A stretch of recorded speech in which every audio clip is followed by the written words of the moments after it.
First and foremost, a pull plan, if you want to visualize it with me on my hands, is where you take a milestone and you work backwards, or however you're viewing this, you take a milestone and you work backwards with a sequence of activities so that you can have a proper sequence.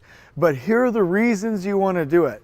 First and foremost, when you do a pull plan and you create a sequence for a series of construction activities, the purpose is to respect and bring in and utilize the wisdom of the last planners or the last people in the planning cycle, the foreman. Okay, so that's first and foremost.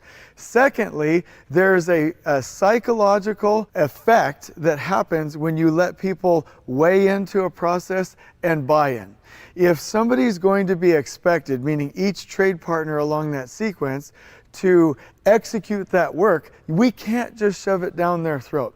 We 100% must make sure they're a part of it. If somebody gets given a schedule and we shove it down their throat, then there's a stress hormone that's released, cortisol, and people feel like they're in trauma, and it is not a good situation. If somebody weighs in, meaning they help us to create that sequence, and they buy in, your brain, even if it's difficult to execute, releases cortisol and oxytocin, which creates human connection.